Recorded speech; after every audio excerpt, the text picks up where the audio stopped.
Hello wild people, welcome to AK Wild One. How would you describe a winter hike at 20 below? Exhilarating? Torturous? Today I'd like to share with you some tips on how to prepare for a winter hike, what to take along, some precautions, and above all else how to stay toasty and warm when all the elements are conspiring to kill you.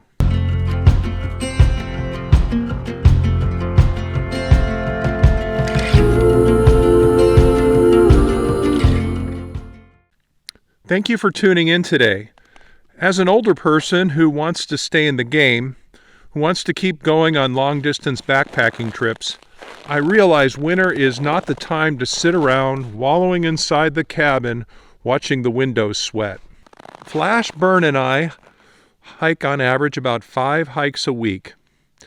This helps keep us in shape and prevents cabin fever. So today we're going to go on about a 6-mile hike near our cabin, and I'm going to talk about what gear I take, how I prepare and dress for the hike, and how I deal with some unforeseen problems I might encounter on the trail. And then I'll link most of the items I talk about today in the description to this video. So, well, let's get ready.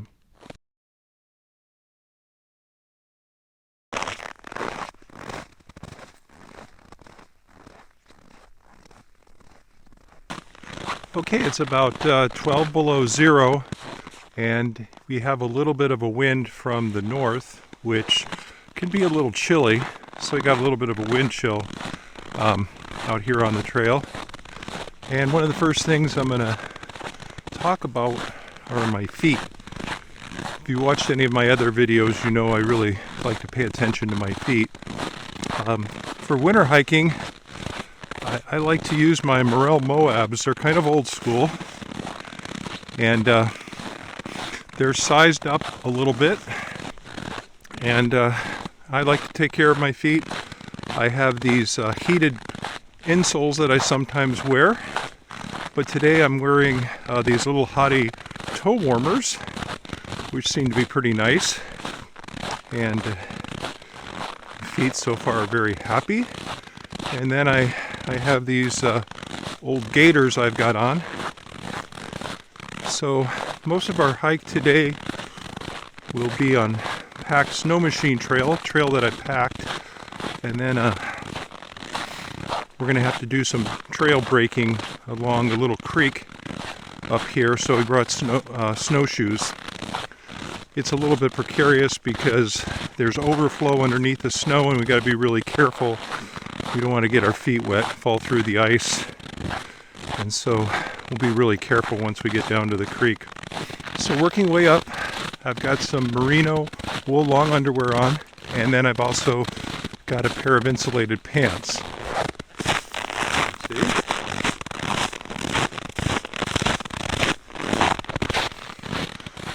And then on top, I've got a merino wool long underwear top, a shirt, and then I have a fleece jacket, and then I have this down hoodie.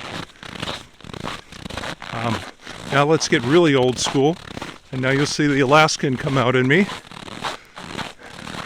I've got these Air Force Extreme mittens for when it's really cold, and they've always kept my hands warm, and I've got hand warmers in there.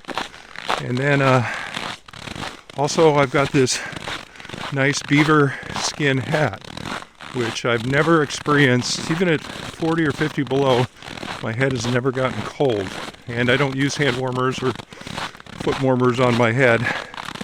Get a lot of heat. But I also carry a merino wool cap in case it gets warm and I get warm. I don't want to start sweating, so I'm preparing for both extremes, best case and worst case.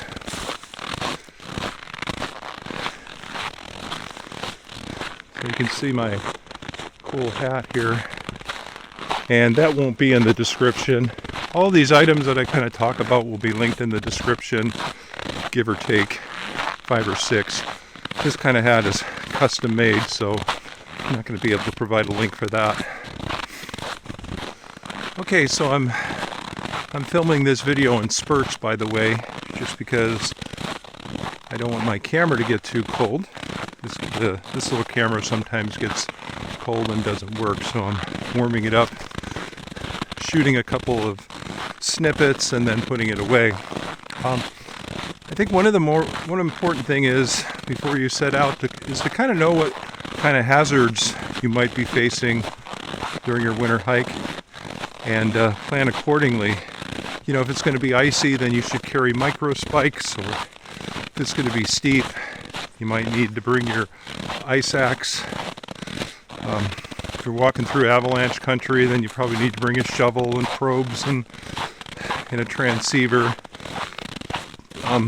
Like I said, today we're expecting to have to break some trail along the creek, and so we're bringing snowshoes, and like I said, I'm also bringing an extra pair of socks in case one of us falls through the snow. And what we had here a while ago is we had really warm weather, and so everything melted and everything was wet and slushy, and then it snowed a foot, and so we have this blanket of snow in places over overflow, so if you break through the snow, you might get your feet wet. And I say that from experience. It's happened to me. And so having an extra pair of socks is a good thing. As far as safety gear, you know, I've got my phone, I'm within cell range. I've got my Garmin InReach, got my headlight, my Nitecore headlight, and I've got a thermos of hot water, hot tea that I like. And what I've done to keep all of this warm is I've kind of wrapped it in my fleece jacket, and I've put a little hand warmer in there to keep it all kind of warm. So my camera, one of my other cameras in there, my Nitecore headlight, my cell phone, and my InReach are all kind of there, so they should be able to stay insulated and warm during this hike. Another piece of safety gear I brought is I always bring the basics of a fire starter kit, some matches and some kindling. As you can see, there's lots of trees around me, lots of spruce trees with snow on them, but if you kind of go near the base, you can find dry kindling to help build a fire. So in case you need to build a fire, I have a pretty good start at it. Also bringing a little camp stove too, just in case I need to make some hot water for some reason. Okay, a couple of other things I forgot to mention that I bring. Of course, I always bring snacks, and I try to wrap them up in that warm fleece so they don't break my teeth. I like to bring Pro bars. Those seem to be something I always enjoy eating. And then toilet paper, believe it or not. I don't think I'd want to try a bidet out here. I just think that would be pretty much painful and horrific. I don't know, there might be some folks out there who are tougher than me on those kind of things. But you never know when nature calls, and as you can see around me, there's really not a lot of resources you'd want to use for toilet paper. Okay, you also want to be aware of wildlife. You know, what kind of wildlife live in the area that you're hiking. On this trail, the moose just love me. They love to come out on the trail as soon as I packed it. And I think they feel more secure there in case a predator comes. Predators will try to run them off into the deep snow. Easier on their legs, excuse me. They're not breaking through the snow. And so I've seen a lot of moose tracks, usually within 24 hours of laying the trail down. And sometimes they post-hole it, and then I have to go and smooth it over. We've also got beaver dams here. I've seen, and so you got to be really careful. Maybe I'll show you a beaver dam and how you can tell if it's active and where you should avoid if you actually come by a beaver dam. They can be really dangerous. Um, and let's see, I've even seen buffalo on the trail. And I don't know what I'd do if I encountered a buffalo in the middle of the trail. I'd try to turn around. But on this trail, when I've been snow machining and breaking trail, I've come within 30 feet of a moose. And my philosophy with moose is to just stop, give them time to process and consider an escape route, and hope they wander off into the woods. But if they're going to hold their ground and give you that nasty look, that grumpy look, I'm going to try to turn my snow machine, or I'm going to go home. Or if I'm coming back home and I encounter a moose, I'm going to cut a real wide swath through the woods. So I've encountered a cow moose so far this season, and a bull. The cow moose held her ground on the trail, so luckily I was able to turn around, even though it was deep snow. And the bull moose just kind of ran away. But I stopped my snow machine because I didn't really want to stress out the moose. I try to treat the moose well. Okay, I've got my snowshoes on now, and you can see my snowshoes. Got a couple of things going on here. I don't know if you can see over here. Also got some moose tracks. So the moose have found the trail, and they're walking in it, which will make it interesting. You can see these big clumps right there in the trail. Gotta love the moose. Like I said, we want to watch out for a cow moose, especially. They get grumpy in the winter. I don't blame them. And I don't know if many people know this, but moose actually, I've heard moose growl. Yeah, growl, almost like a bear. I remember one time we let Burn out at night at the cabin. Didn't see a moose out in the yard, and all of a sudden she ran into a moose, and the moose growled at her. Yeah, you can also see right over there where the moose dung is. The moose have bedded down here, and so definitely a moosey area today.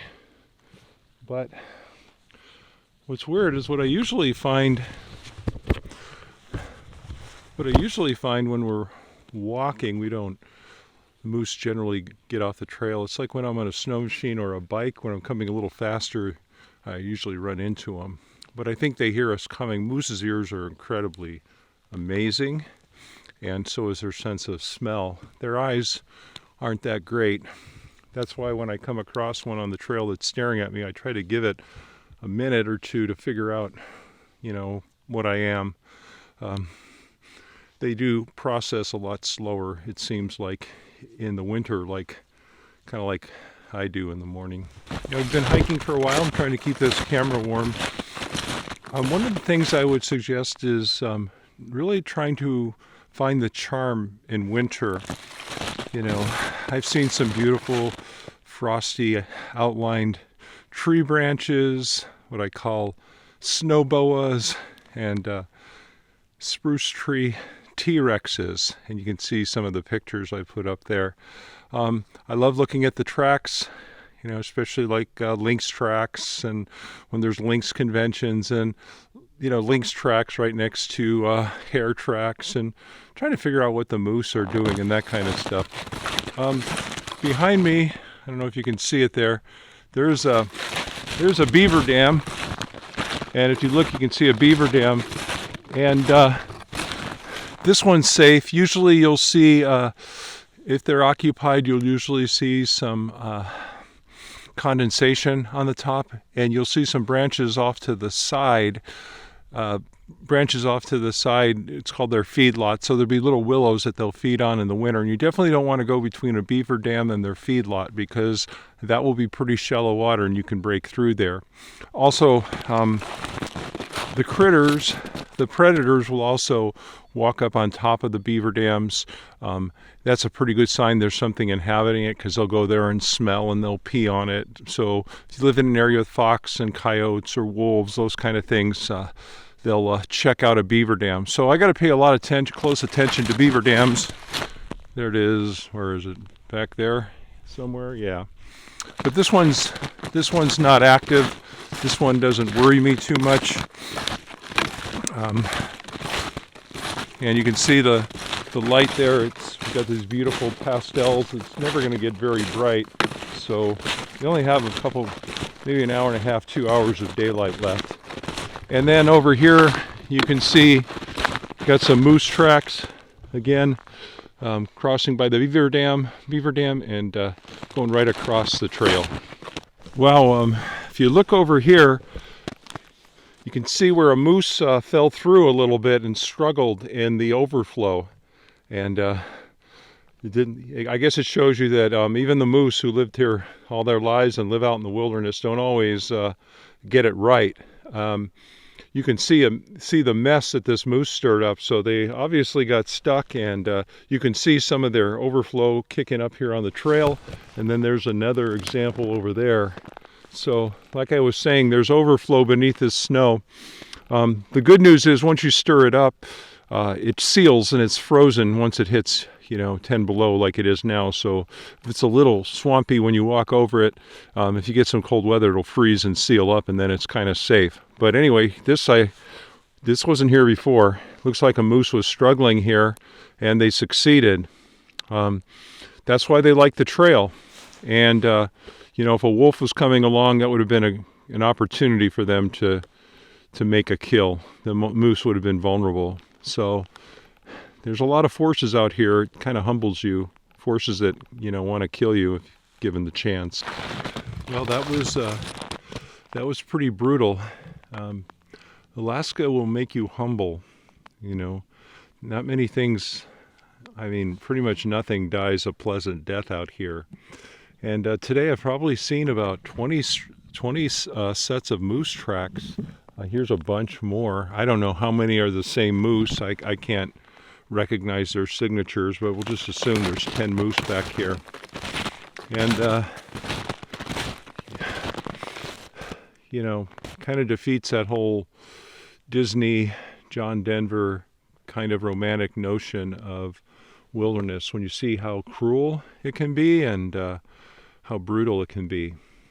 But I don't know. I'd rather take that. I'd rather take my chances out here with the moose and the bears than I would walking through some city at night.